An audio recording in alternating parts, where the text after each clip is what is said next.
Hi guys, this is Taruni Verma from VN Coaching Classes. So guys अब start करते हैं हमारा chapter number 3 ग्रामीण क्षेत्र पर शासन चलाना। मतलब कि कंपनी ने कैसे कैसे करके सिर्फ एक व्यापारिक कंपनी से वहाँ की राजनीति में घुस गए और वहाँ के आम लोगों के जीवन में घुस गए, वो हम इन चैप्टर्स में पढ़ेंगे। ठीक है, ग्रामीण क्षेत्र पे शासन चलाना इन द सेंस ग्रामीण क्षेत्र को कैसे कैसे करके अंग्रेजों ने हैंडल किया।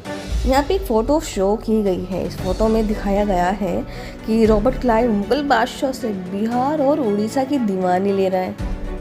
ठीक है, बट जो ये वाली पिक्चर है 1765 की है, जिसमें ये दिखाया जा रहा है कि जो रॉबर्ट क्लाइव था उसने कैसे कैसे करके मुगल बादशाह से बिहार और उड़ीसा की दीवानी ली।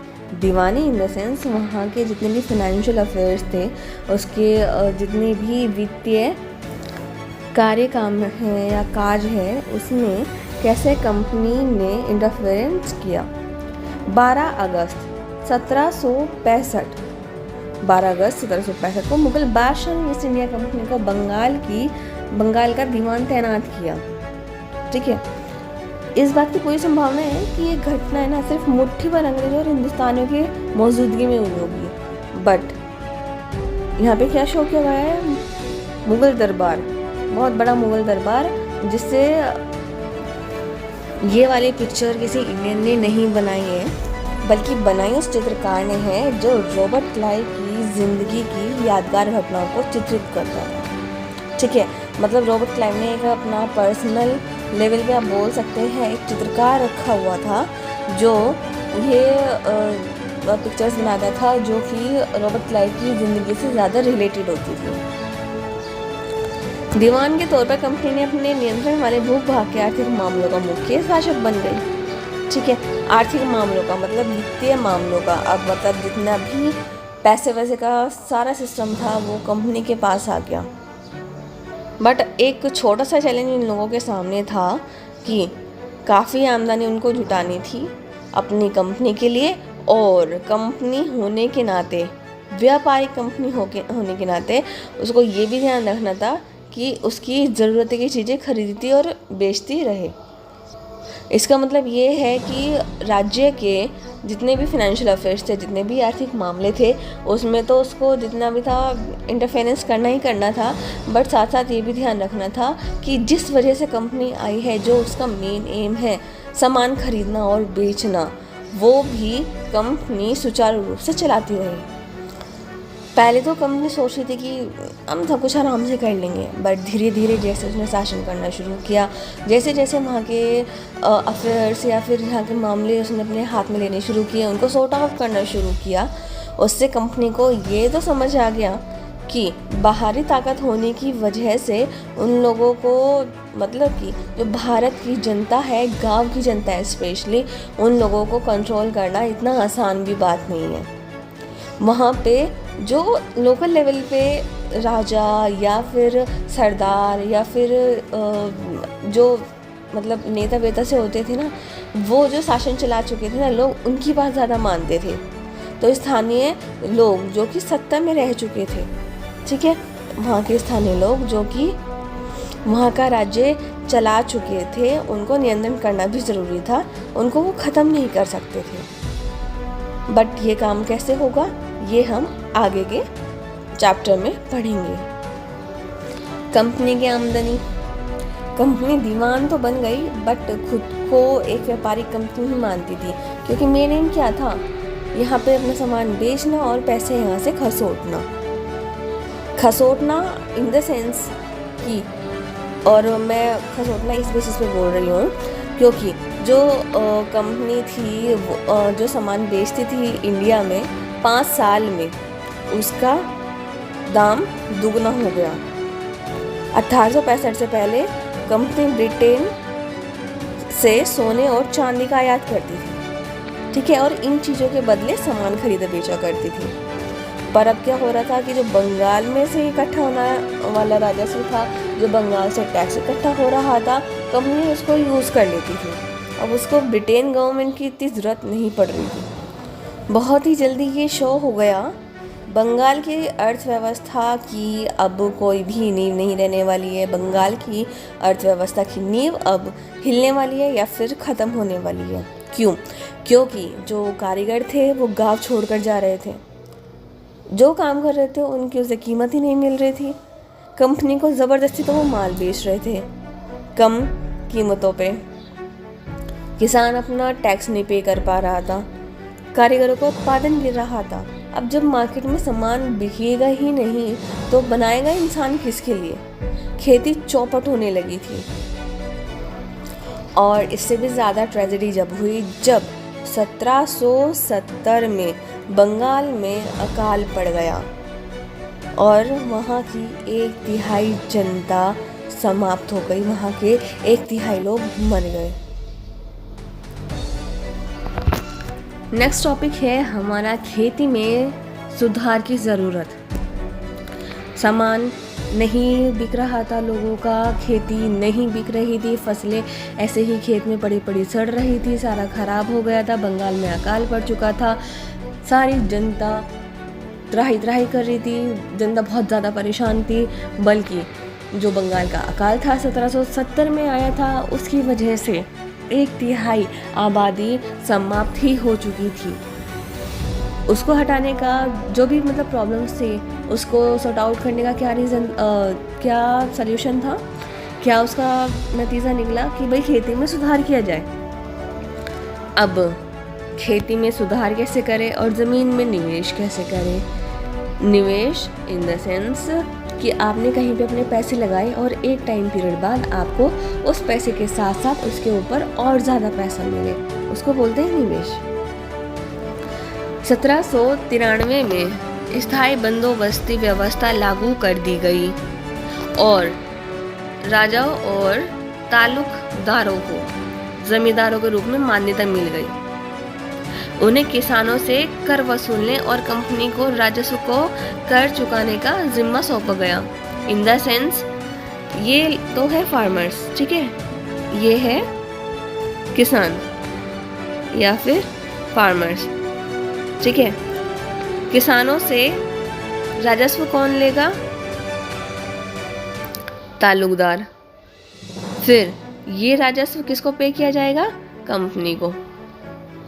इसे कंपनी को क्या लगता था कि चाहे उत्पादन बढ़े या घटे हमें नहीं फ़र्क पड़ता इस चीज़ से, बट कंपनी की एक नियमित आय तो इससे बंधी रहेगी। और ज़मींदारों को इससे भी प्रॉफिट होगा, तो ज़मींदारों को ये लगेगा कि अगर हमें प्रॉफिट हो रहा है तो हमें इस फील्ड में काम करना चाहिए, ज़मीन में निवेश करना चाहिए। इससे निवेश को भी बढ़ावा मिलता। पर प्रॉब्लम इससे भी खड़ी हो गई। सबसे बड़ी प्रॉब्लम थी टैक्स रेट। इतना ज़्यादा टैक्स लेती थी कंपनी लोगों से कि लोग चुका ही नहीं पाते थे। सिंपल लोग तो छोड़ो, ज़मींदार जिसके पास इतना पैसा इतनी ज़मीन मानी जाती थी वो ही नहीं चुका पाते थे। तो जो ज़मीन में निवेश क्या करते, क्या उससे खेती बढ़ती। और ये लोग क्या करते थे कि भाई जो टैक्स नहीं पे कर पाते थे उससे ज़मींदारी भी छीन लेते थे ये लोग, ठीक है।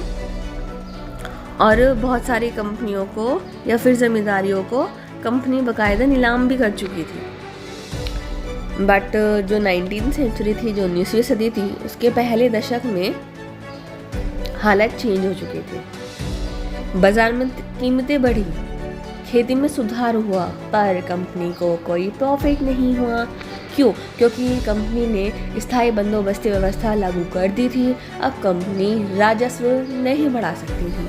राजस्व इन द सेंस जो भी टैक्स रेट लोगों पे इम्पोज किया जा रहा था वो कंपनी नहीं बढ़ा सकती थी, क्योंकि कंपनी हमेशा के लिए उस टैक्स रेट को फिक्स कर चुकी थी।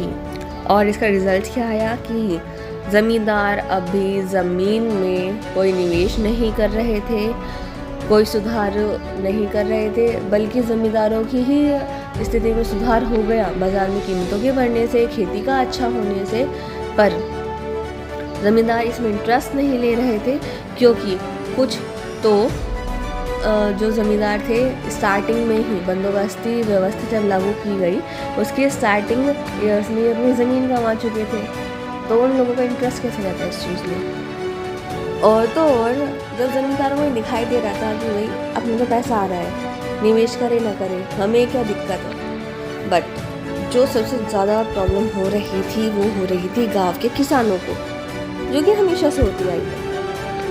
किसानों को जो लगान पे करना होता था, जो टैक्स पे करना होता था, वो बहुत ही ज़्यादा था, उन लोगों की कैपेसिटी से बहुत ही ज़्यादा था, और ज़मीन पर उनका अधिकार भी सुरक्षित नहीं था। इवन ऐसा होता था कि लगान चुकाने के लिए अक्सर महाजन से कर्ज लेना पड़ता था। अगर उसने टैक्स पे नहीं किया तो उसे उसकी पुश्तैनी ज़मीन से बेदखल कर देते थे। अब जब उसके पास ज़मीन ही नहीं रहेगी तो वो टैक्स पे कैसे करेगा? सबसे ज़्यादा प्रॉब्लम में थे किसान। एक नई व्यवस्था, अब ये नई व्यवस्था क्यों अप्लाई की गई? क्योंकि कंपनी को लगता था कि मान लो हमें अपना व्यापार बढ़ाना है और ज़्यादा पैसे की ज़रूरत पड़ेगी, तो स्थायी बंदोबस्ती व्यवस्था से तो कम हो ही नहीं सकता। वो कंप्लीट या फिर वो जो भी नीड है, जो भी आवश्यकता है, वो स्थायी बंदोबस्ती व्यवस्था पूरी कर ही नहीं सकती। तब बंगाल प्रेसिडेंसी के उत्तर पश्चिमी इलाकों, मतलब कि जो यूपी के ज़्यादातर पार्ट है, उसको इम्पॉर्टेंट एरिया माना जाता था, और 1822 से यहाँ पे एक नई व्यवस्था शुरू की गई हॉल्ट मैकेंजा के द्वारा। मैकेंजा ने क्या किया कि गांव वो घूमा, ज़मीन की जांच की और खेतों को माप लिया, भाई किसके पास कितने खेत है और कितने नहीं। विभिन्न समूहों के रीति रिवाजों को दर्ज किया। भाई सबके रीति रिवाज अलग भी तो होते हैं ना। अब यहाँ पे इसने समूह के रीति रिवाजों की बात की है। यहाँ तो एक घर से दूसरे घर चले जाओ तो वहाँ के रीति रिवाज चेंज मिल जाएंगे। तो गांव के एक एक खेत के अनुमानित राजस्व को जोड़कर हर गांव या ग्राम समूह को क्या बोला जाता था? महाल। मोस्ट इम्पोर्टेंट, ध्यान रखना इस चीज़ का।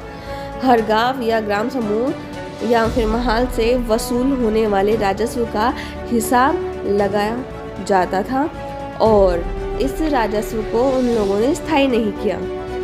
चेंज होने की यहाँ पे गुंजाइश रखी गई, ताकि टाइम पे जब भी कंपनी को नीड पड़े वो टैक्स रेट चेंज कर सके और अपने काम आराम से निकाल सके।